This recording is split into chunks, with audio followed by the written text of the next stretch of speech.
ख्वाजा आसिफ ने बयान दिया है वो तो वाज़ेह हो गया ना कि ये पूरी साजिश कर रहा था जनरल बाजवा आते साथ ही। पहले हमें सीटें पूरी नहीं लेने दी ताकि हम बिल्कुल एक कमज़ोर कोalition गवर्नमेंट बने, और उसके बाद आते साथ ही हमारे गिराने के प्लान बन गए थे। तो उसने इन्हीं को लेके आया ये जो अब आपके सामने हुकूमत बैठी हुई है, जिसने पाकिस्तान का माशी कत्ल कर दिया है।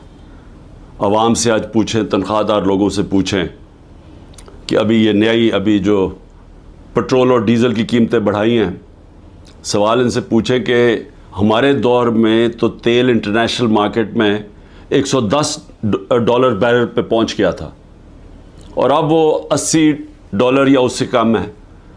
तो हम 150 रुपए लीटर पे दे रहे थे, तो आज ये हर वक्त जो कीमतें बढ़ती जा रही हैं 270 पे पहुंच गई हैं। क्या वजह है इसकी? तो ये तो अलग बात है, क्योंकि महंगाई इस वक्त लोगों को, ख़ास तौर पे बिजली के बिल, ये अब आम लोगों की पहुंच से बाहर हो गए हैं। लेकिन और इसका ज़िम्मेदार वो आदमी है जिसने साजिश करके एक गवर्नमेंट को गिराया और अपने ज़ाती मफादात के लिए, एक्सटेंशन के लिए इन लोगों को ऊपर लेके आया जो 30 साल से इस मुल्क को भी लूट रहे थे, और उन्होंने इस मुल्क को उधर पहुँचाया कि बांग्लादेश भी आगे निकल गया। हिंदुस्तान इनके दौर में आगे निकला, उसके बाद बांग्लादेश भी पाकिस्तान से आगे निकला।